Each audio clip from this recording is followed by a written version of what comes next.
Just because a player's not a household name doesn't mean we can't make him a household name.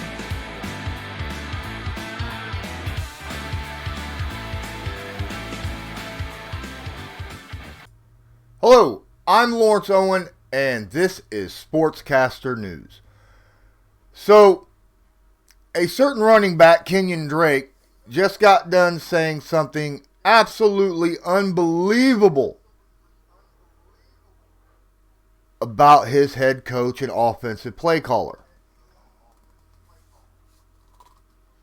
He said Cliff Kingsbury is one of the more mad genius offensive-minded guys in this league because of how he can put players in different positions to go out there and be successful and use your raw, natural ability to mirror up with things the offensive works best at. I have no idea what he could be coming up with, but I know once this season gets going and we get out there running around a little bit more, everybody's going to get into a flow and we'll score points and win more games this year. Now, it is true, Kingsbury commented, that the pandemic has made him become even more academic when it comes to designing plays this offseason. So, what Drake is saying is that not only is he doing a very good job of just coming up with plays and putting people in the best situations to do things, but he's also saying that during this offseason, because guys can't get together, that he's drawing up plays and getting with guys via the internet and teaching them how to do stuff. I'd like to take a moment and thank Monique from USN for joining my stream here. If you are following here on Sportscaster, please hit the like button, give me a follow. Don't forget, check out USN here on Sportscaster by hitting the search bar and typing USN and checking out everybody that is there. Great people here on Sportscaster. Lots of people on Sportscaster that you can come and follow.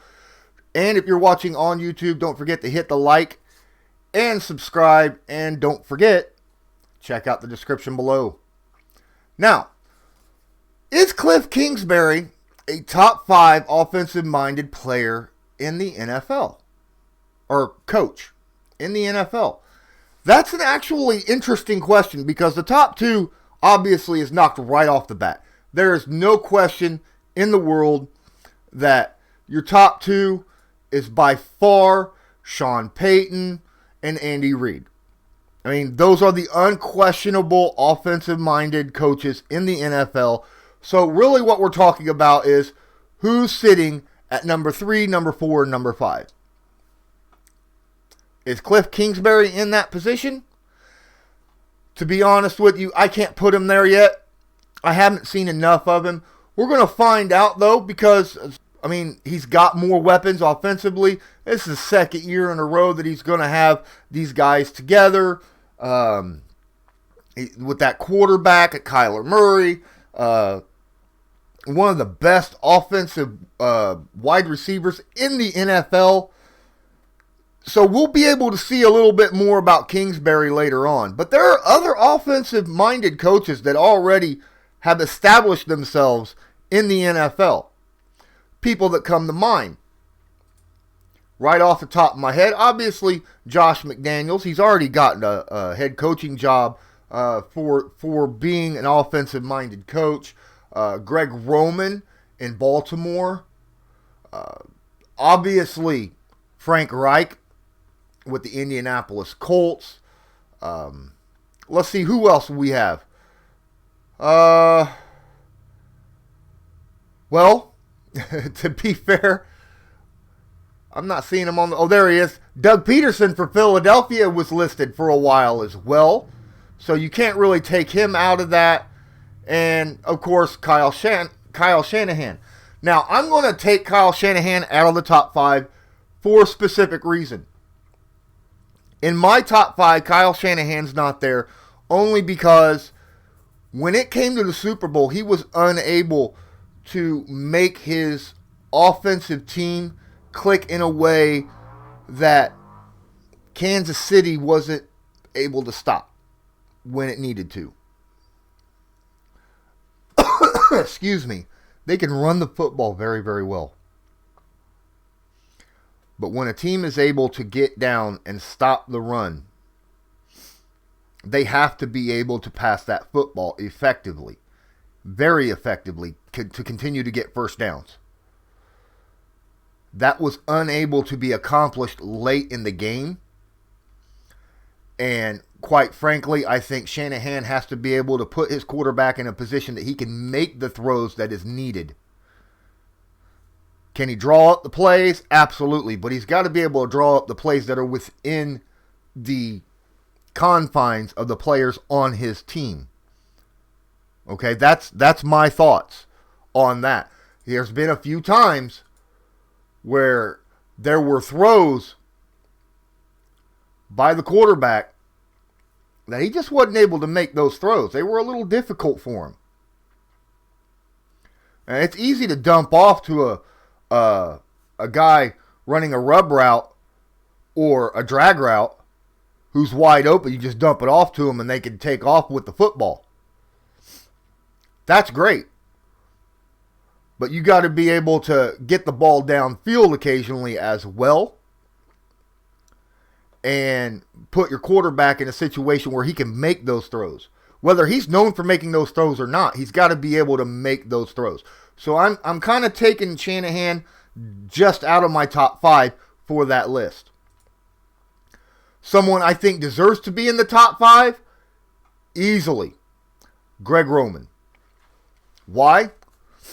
Because he's taken a hodgepodge offense with talent that is not typical for your offense, built around that offense and made it effective.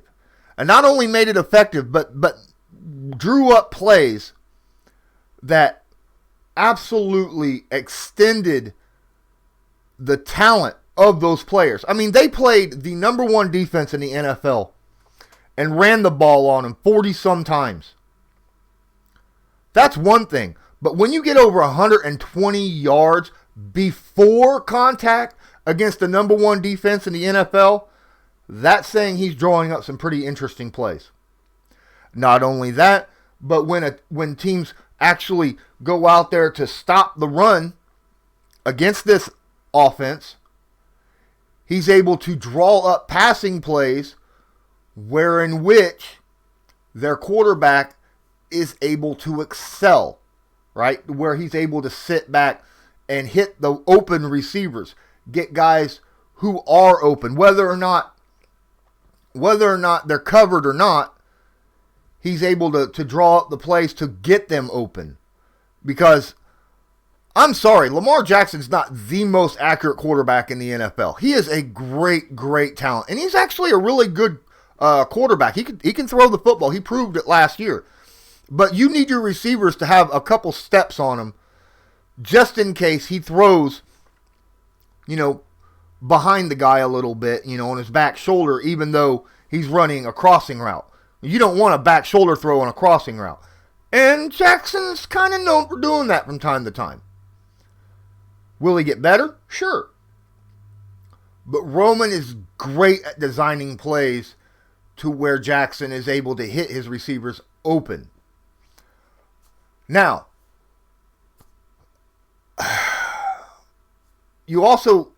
there's the whole controversy. Doug Peterson, Frank Reich. Doug Peterson, Frank Reich. Right?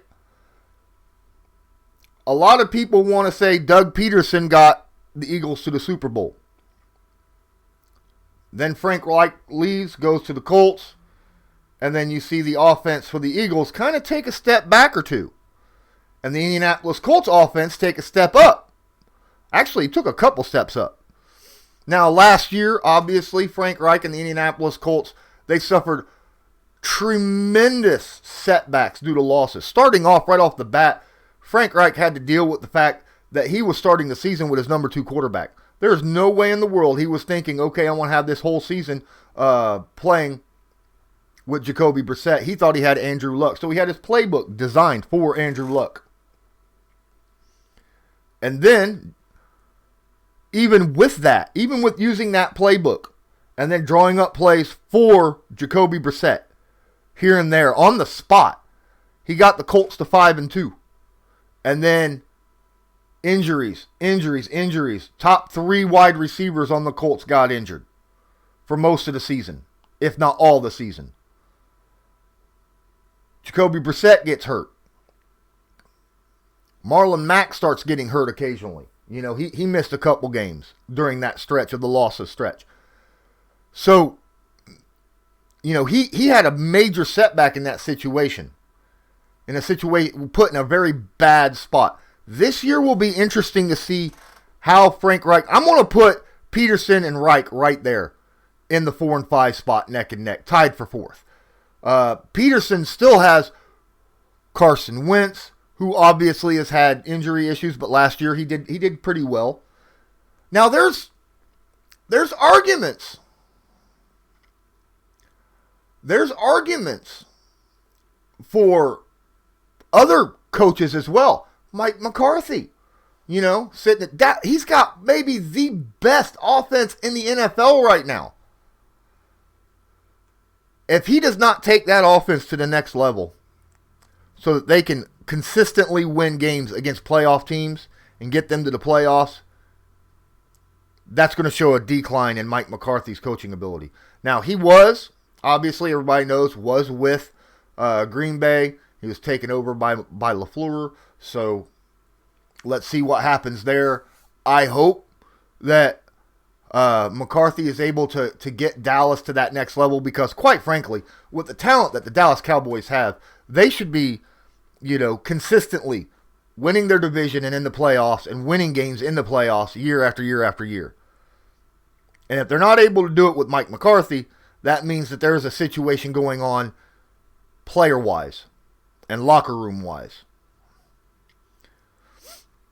So I can't really put Mike McCarthy in the top 5 right now due to we don't know how he's going to affect the Dallas Cowboys right now. Most of us assume that it's going to be in a positive way, and we would love to see that. Texas Guy, Texas 12, thanks for joining the stream here, and Coop 34 as well. Thanks for joining the stream on Sportscaster.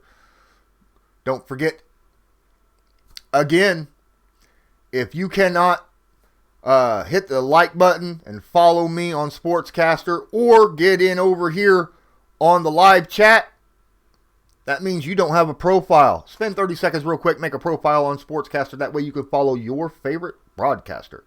Now, so that's my list of top 5s right now in the NFL and offensive play callers. I would love to see this upcoming season. There are a lot of great, fantastic offenses out there, but we're going to find out who's better than who even more so. Andy Reid, obviously, top dog.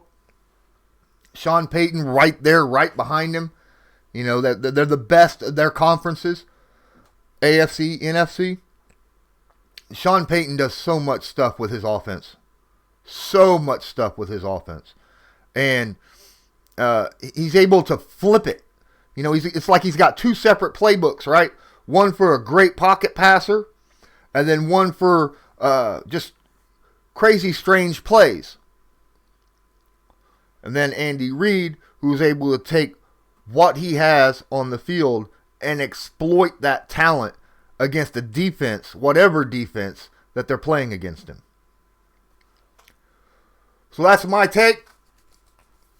And again, if you enjoy the stream, please hit the like and subscribe. And until next time, I'm Lawrence Owen with Sportscaster News. And until next time, have a good one.